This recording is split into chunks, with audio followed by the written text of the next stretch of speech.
I will continue our program regarding possible treasure locations in New York State.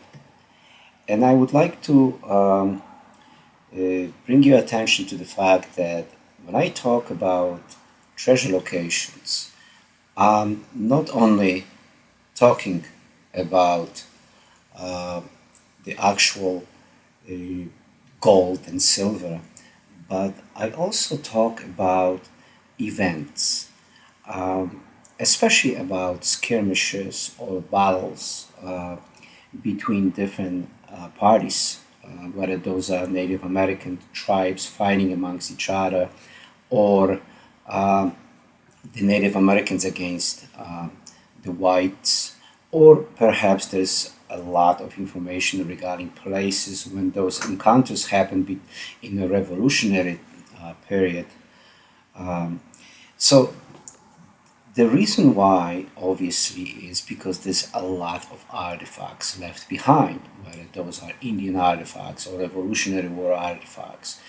And I'm pointing at particular locations, and not only for the purpose to go there and search the area, but also the roads and the existing roads and paths that led to that location during that time period.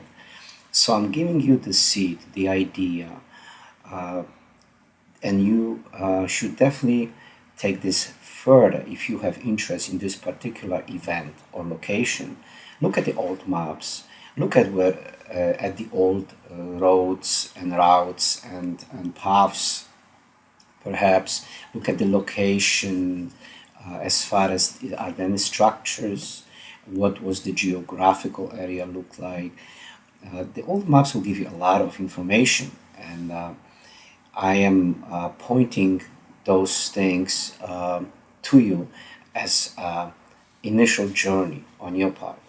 Also, I would like to uh, let you know, and I'm sure most of you know a lot about the technology revolution that happened, but I would like to really bring your attention to the fact that the technology has improved in the recent years in a dramatic ways. And I'm not only talking about the metal detectors, I'm talking about brand new technologies, uh, most importantly, drones. And drones have improved as well. They offer a lot of technology right now. Some of the drones already come with very useful equipment that would be incredibly beneficial to a treasure hunter, such as, for instance, thermal imaging. So, thermal imaging, why is it useful? Because every object has its own signature, heat signature. So, all the metals retain some of the heat from daylight and will display the heat signature, especially at night. It will be very visible. And so, if you are able to fly a drone with the thermal equipment during the nighttime, you will have pretty clear vision of all the heat signatures that remain, especially in remote areas. This will be very clear to you. So, just a thermal imaging with the drone usage will become very, very useful. Also, of course, I know if you most of you heard about the LiDAR technology, which is not a new technology, but in the past was very expensive. That the equipment itself was large and heavy and bulky, and airplanes or helicopters were used to scan the area with LiDAR. Right now, this technology came down in pricing and size significantly, and the drones are being used in most cases. Of course, it's still very high price of entry, but if someone's interested, that is a way to scan and, let's say, strip all the vegetation, all the trees, and look at the old routes and routes and anything that was disturbed, anything that you see basically on the surface that happened. You can basically strip everything that's, especially the vegetation. You can employ someone to scan particular area. You don't have to buy a LiDAR itself, but you can employ someone. You can employ someone to do particular scanning online. There are some areas, and most of them already scanned. But if you want a little bit more detailed imaging, you could hire someone to do that for you. Another technology I would like to bring your attention to is GPR, ground penetrating radar, which is in mostly it's used for in urban settings to find utilities, pipes, anything under the ground before before new project starts, or just to map existing utilities underground. But for a treasure hunter, GPR is tremendously useful. The technology has improved, and it was always used in a device that looks like a lawnmower, and you just go over a particular area. You can see right now in 3D what's under the ground, and it can go fairly deep. So that's another huge advantage of a metal detector. Advent of drones, you actually have the capabilities of using GPR with drones. Just obviously make sure you have all the permits and check what you can do, what you cannot do. But those technologies are tremendous advantage to a modern treasure hunter. And also one more thing I would like to point out that I my voice is not terribly exciting. Okay, it's fairly monotone, but don't let that fool you because my presentations are full of information, are packed with very valuable info.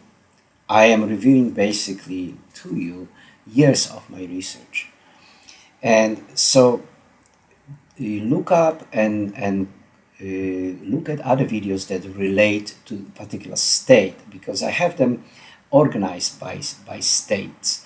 And so it's easy for you to locate particular location or go through the particular state you're interested in. And I will continue to do so to reveal more locations state by state. So here I will be continuing my presentation in regards to New York State. So first, I would like to bring your attention. If you enjoy this program, please like it, subscribe it, and share it to a place called Lloyd's Neck, and this is in Long Island. So the story goes that a Tory. Now Tory was a name for an individual who was sympathetic to the king. This is a revolutionary time. So this particular individual would be loyal to the king as opposed to patriot who would fight for the freedom, to fight against the king. So Tory was someone who was fighting, who was against the patriots, who wanted independence. Tory wanted to be loyal to the king on US soil. So the story goes that a Tory hid his riches in 3 barrels and buried them together with 3 bodies of servants whom he shot, one servant placed over each barrel. Then he fled to Nova Scotia soon afterwards.